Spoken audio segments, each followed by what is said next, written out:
Hai, halo apa kabar? Di video kali ini saya mau share untuk teman-teman yang berencana mau memelihara kucing. So, apa aja yang harus kalian persiapkan sebelum kalian memutuskan untuk memelihara kucing? Simak videonya sampai habis. Yang keenam, yang perlu teman-teman perhatikan sebelum memelihara kucing, teman-teman harus selalu sedia yang namanya air putih. Air putih matang ya. Kenapa yang matang? Ya supaya lebih steril aja. Nah, apakah kucing butuh susu? Tidak. Kucing yang dewasa tidak membutuhkan susu. Kenapa? Karena kucing tidak bisa diberikan susu sapi, karena sapi itu ada laktosanya dan kucing itu tidak bisa mencerna laktosa. Ntar dia malah jadi mencret, ya kan? Dia malah jadi sakit, kasihan banget.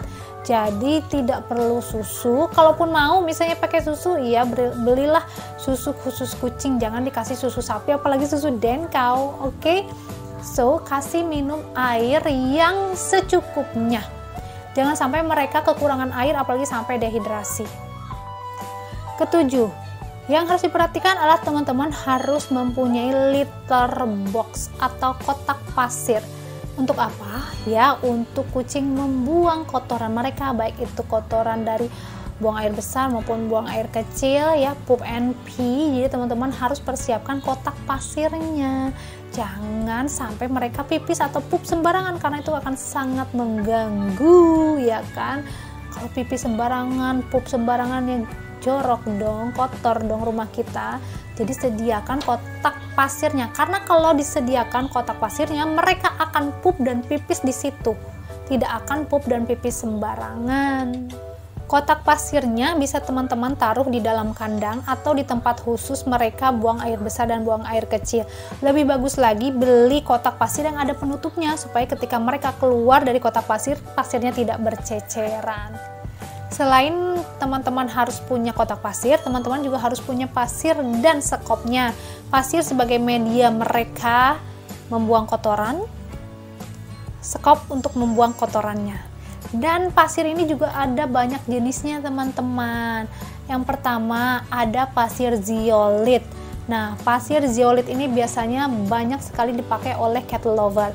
Kenapa? Karena satu, dia lebih hemat karena bisa didaur ulang. Jadi setelah dipakai dia bisa dicuci lalu bisa digunakan lagi. Jadi caranya itu habis pakai kotorannya dibuang dulu ya. Kayak rendam pasirnya, berikut dengan kotak pasirnya juga, berikut dengan skopnya juga. Setelah direndam, dicuci pakai sabun. Setelah itu dikeringkan dengan cara dijemur di bawah terik matahari. Itu pasir zeolite. Ukurannya bisa macam-macam, ada nomor 1, nomor 2, nomor 3, tergantung tingkat kekasarannya. Jadi dari mulai halus dan agak kasar. Harga pasir zeolite ini pun harganya lebih murah. Dulu tahun 2014-an ya, saya pakai pasir zeolite 25.000 harganya untuk 25 kilogram gitu ya. Pokoknya sekarung gitu belinya dan harganya murah. Tapi negatifnya, minusnya adalah pasir ini daya serapnya kurang, sehingga aroma dari pup dan pisi kucing ini masih menyengat dan tercium. Selain itu juga ada banyak debu-debunya. Jadi untuk kucing yang mempunyai penyakit di pernafasan kurang cocok jika memakai pasir zeolite. Jenis pasir yang kedua adalah pasir gumpal atau pasir aroma. Nah, saya sekarang pakai pasir yang ini. Kenapa? Karena kelebihannya dia itu daya serapnya bagus. Jadi ketika kucing itu pipis, maka langsung menggumpal dan memudahkan untuk membuang kencing kucingnya. Nah, kalaupun si kucing itu pup, kan kucing biasanya mengorek-ngorek ya atau menutup pupnya dengan pasir, maka kalau sudah tertutup oleh pasir gumpal, bau dari pupnya ini memudar, jadi nggak menyengat seperti pasir zeolite, tapi dia itu lebih tertutup, bahkan kadang tidak tercium. Ada tercium sedikit kalau misalnya dia nggak rapi ngubur pupnya, tapi kalau misalnya rapi dikubur itu nggak tercium. Dan ada berbagai macam aroma, dimulai dari aroma kopi, lavender, lemon, apel, jadi macam-macam aromanya. Minusnya, satu, dia nggak bisa didaur ulang, jadi setelah dipakai langsung buang. Yang kedua, harganya lebih mahal dibandingkan pasir zeolit. Yang ketiga, pasir kristal. Ini cocok banget buat Anda yang sibuk dan tidak sempat untuk membersihkan kotoran kucing atau jarang membersihkan kotoran kucing. Jadi kan kalau pasir zeolit, pasir gumpal itu ketika kotoran itu ada di situ maka harus langsung dibuang. Satu, kelebihannya daya serapnya tinggi. Wah, bagus banget. Bahkan bisa 40 kali lipat dari berat kucingnya. Dua, kelebihannya dia tidak berdebu. Berbeda dengan pasir zeolit maupun pasir gumpal. Pasir gumpal juga dia ada debunya. Ada minusnya nggak? Ada. Yang pertama, pasir kristal ini beresiko tertelan oleh kucing. Yang kedua, dia itu sisi-sisinya itu agak runcing dan tajam. Takutnya melukai badan kucing, terutama yang kucing-kucing masih kecil, masih anak kucing. Yang ketiga, dia itu mudah menempel di kaki kucing, jadi kurang cocok kalau untuk kucing yang masih kecil-kecil ya. Sebenarnya untuk yang gede juga, kalau misalnya nempel di kaki kan ntar dia kebawa kemana-mana ya kan kotorannya, apalagi kalau misalnya indoor kucingnya. Ya keempat, ada pasir organik. Pasir organik ini biasanya terbuat dari kertas, serbuk kayu, jagung, ada dari tahu dan gandum. Jadi itu campuran-campurannya. Dan dia yang namanya organik berarti aman karena dia bisa dipakai juga didaur ulang, dia bisa jadi pupuk. Jadi kalau misalnya dibuang ke tanah, dia bisa menyuburkan tanah dan dia pun bisa larut di dalam air. Dan baunya juga bisa terserap secara alami, jadi nggak terlalu bau dan menyengat. Selain itu, dia bebas debu. Itu kelebihannya. Kekurangannya apa? Kekurangannya agak pricey ya harganya. Jadi ketiga pasir itu sebenarnya ya lebih mahal dari zeolit. Yang paling murah memang zeolit sih, karena dia kan terbuat dari batu zeolit ya yang dihancurkan. Kalau yang lain-lainnya ya sesuai sih, ada harga ada kualitas gitu aja. Yang kedelapan, hal yang harus teman-teman perhatikan adalah wadah makanan dan minuman kucing. Jadi lihat dari apa terbuat wadah tersebut. Jangan beli yang dari plastik, karena kalau yang dari plastik, satu, nggak awet, dia mudah pecah dan mudah tercakar atau tergores oleh kucing.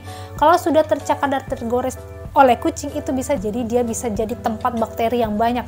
Jadi lebih baik teman-teman memilih bahan yang terbuat dari stainless atau aluminium. 9. Teman-teman harus memperhatikan sisir kucing ya. Penting nggak? Penting.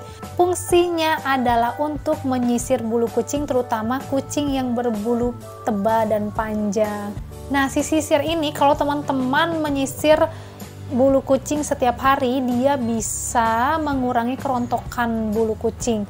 Jadi kalau ke teman-teman sisir itu rontoknya bisa berkurang dan jadi nggak kusut, terutama untuk kucing-kucing yang berbulu panjang.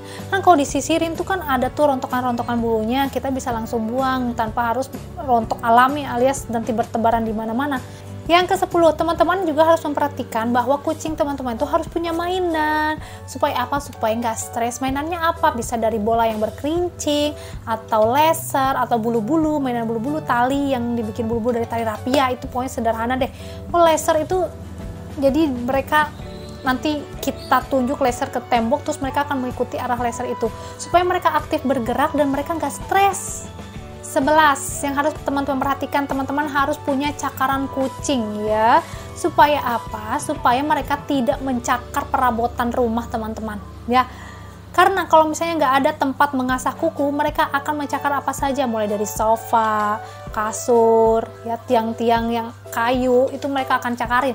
Makanya teman-teman perhatikan harus punya cakaran kucing. 12, teman-teman harus punya pet cargo. Untuk apa? Untuk membawa kucing teman-teman, misalnya suatu waktu harus pergi ke dokter hewan, kalau pakai pet cargo itu kan lebih mudah membawanya ya.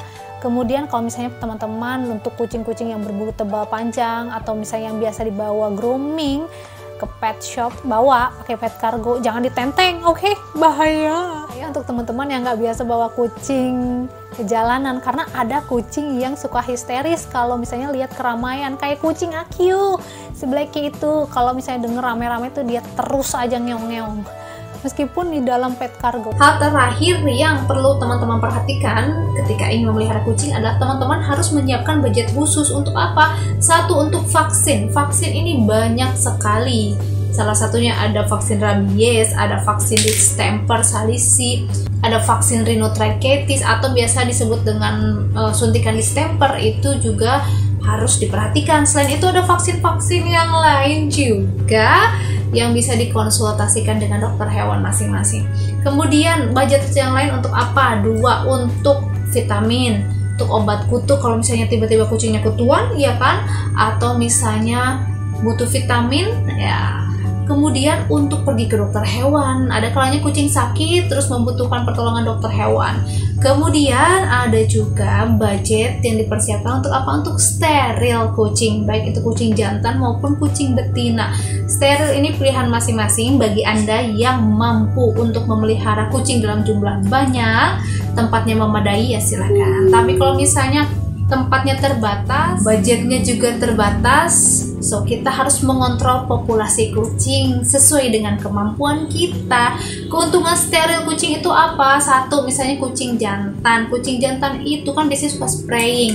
Itu nanti kebiasaan kalau sudah di steril, kebiasaan spraying akan hilang. Spraying itu apa? Menandai wilayah menggunakan pipisnya kan, jadi bau kemana-mana kan, untuk ini wilayah gue nih, makanya mereka akan menandai wilayah mereka dengan pipis mereka. Kemudian mereka juga akan lebih tenang, nggak ada yang namanya birahi, jadi kayak lucu banget gitu, tidak agresif. Kalau misalnya kucing lain agresif ketika birahi, mereka tidak akan agresif, nyantai aja, santuy-santuy. Lalu manfaat selanjutnya adalah mengurangi resiko kanker testis, terutama pada kucing jantan. Oke, itulah manfaat steril pada kucing. Jadi untuk teman-teman ini pilihan ya, boleh steril atau tidak, tergantung teman-teman semua. Oke, bagaimana, sudah jelas ya? Jadi memelihara kucing itu nggak semuanya senang-senang saja, tapi bagian susah-susahnya juga harus dilalui. Itulah perlu yang ada namanya komitmen. Semoga bermanfaat. See you on next video. Wassalamualaikum warahmatullahi wabarakatuh. Don't forget to like, subscribe